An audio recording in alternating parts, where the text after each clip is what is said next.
Je chasse les souris qui se sont abritées dans la meule pour l'hiver. Une belette, longue créature blanche aux dents fines et acérées, me fait déguerpir.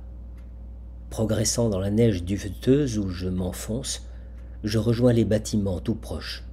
Dans une immense grange règne une chaleur paisible. Jusqu'à présent, je n'ai pas rencontré de rats. Pendant la nuit, je passe de la grange à l'étable où je repère les traces d'une femelle. Je trouve son nid. Elle est tapie, là, le dos hérissé. Mon apparition lui a fait peur. Elle est seule. Les hommes m'ont mis en fuite ou exterminé les autres rats. Sous le plancher de l'écurie, dans la porcherie, dans le poulailler et dans la maison, j'explore leurs trous un par un. Dans le grenier, je repère des pièges rouillés. Les vieux appâts empoisonnés témoignent d'une guerre longue et acharnée. Ma décision est prise. Je vais passer l'hiver dans cette maison perdue au milieu des congères. La femelle m'a d'abord accueilli avec méfiance, mais elle ne tarde pas à m'accorder ses faveurs. J'ai découvert un nid chaud et confortable sous les soubassements de la maison, d'où partent des corridors qui mènent dans plusieurs directions, vers la petite cave où s'accumulent les tonneaux remplis de choucroute et de concombres en saumure, et les pots contenant toutes sortes de denrées, vers le poulailler contigu, vers la cuisine d'où s'échappent de savoureuses effluves, vers la cour sur laquelle donne la sortie la plus éloignée, à proximité d'une remise à outils. Je reste tout de même sur mes gardes. Il ne faut pas oublier que je suis en terrain inconnu, étranger. Les dépendances, tout comme la maison, sont construites essentiellement en bois, ce qui me permet de ronger les parois et de creuser des passages entre les différentes pièces. Le chien a flairé ma présence, le chat aussi. Le chien aboyait déjà tandis que je me frayais un passage dans la neige pour atteindre la maison. Maintenant, il aboie lorsque je passe à côté de sa niche. Le chat m'a repéré et il a essayé de m'attaquer.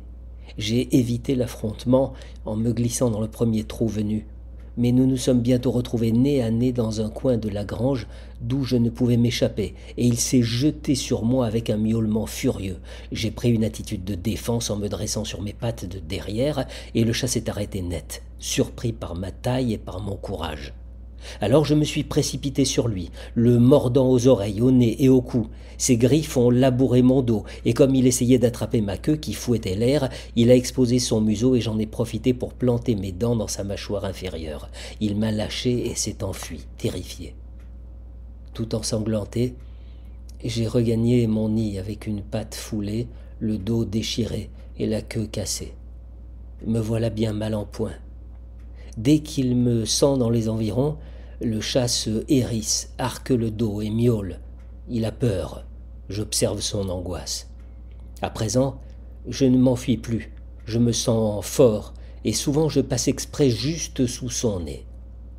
Plusieurs fois, j'ai profité de l'absence des hommes pour le chasser de sa place favorite près du poêle, où il aime se prélasser. Il me hait, il montre les dents et gronde. Le temps s'écoule, et les hommes n'ont toujours pas éventé ma présence. Ils ne posent pas de pièges, ne répandent pas de blé empoisonné, ni d'autres substances mortelles. Ma femelle met bas. Dans le nid bien caché, les petits rats grandissent vite. Il fait chaud, sauf dans les couloirs où souffle un air froid, désagréable. Je rapporte au nid des plumes, du duvet, de la paille et même des morceaux de bois. L'énorme armoire qui se trouve dans une chambre m'intrigue. Dès que les hommes ont quitté la maison, je creuse un trou dans le bois et je pénètre à l'intérieur. Le linge blanc empilé convient parfaitement à mes besoins. Je découpe des morceaux de toile que j'emporte dans mon nid. Je fais la navette entre mon trou et la chambre. J'arrache aussi des lambeaux de laine aux vêtements suspendus dans l'armoire. La chasse aux rats a repris. Les hommes ont cloué une planche pour obstruer le trou dans le meuble. Ils disposent des pièges, des appâts empoisonnés, têtes de poule, poissons, œufs, petits gâteaux, graines. Les souris s'empoisonnent en masse. Le chat crève pour avoir mangé du poisson fumé. Les ratons effectuent leur première sortie en solitaire. Quelques-uns périssent, d'autres survivent. Bientôt, ils fondront leur propre nid. Après les tempêtes de neige et les longues périodes de gel où la ferme restait ensevelie sous la neige et cernée de hautes congères, arrivent des jours moins froids. Nous, les rats adultes, aussi bien la femelle que moi-même, nous ne touchons pas aux friandises empoisonnées, nous les repérons sans peine et les signalons en y laissant nos excréments. Entre le poulailler, les tables, l'écurie, la porcherie et les celliers, la nourriture abonde. Je transporte avec ma queue les œufs que les poules viennent de pondre. Je mange l'avoine distribuée aux chevaux. Je me glisse en catimini dans le garde-manger où sont entreposés des morceaux de lard, des fromages et des saucissons, des sacs de farine, du gruau et du sucre.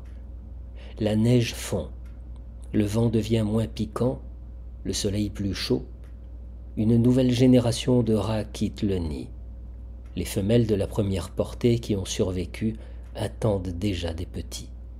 Avec une jeune femelle, nous tuons à coups de dents tous les poussins, des petites boules de duvet que les hommes ont lâchées dans le poulailler. De notre nid, nous entendons des voix irritées, agressives, qui profèrent des sons informes.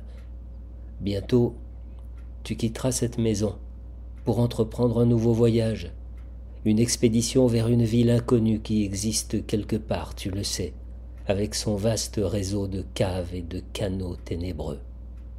Les hommes bouchent les trous avec d'énormes chevilles de bois qu'ils enduisent ensuite de goudron. Mais pour nous, les rats, creuser une nouvelle galerie dans l'argile ou ronger un trou dans une planche vermoulue ne présente pas de difficulté. Ainsi, chaque nid possède de plusieurs sorties différentes et de multiples connexions avec d'autres trous du voisinage. En pleine nuit, le besoin urgent de partir me réveille. J'abandonne mon nid bien chaud où dort une nouvelle portée de ratons et, traversant un champ trempé sous une pluie battante, je prends la direction de la voie ferrée.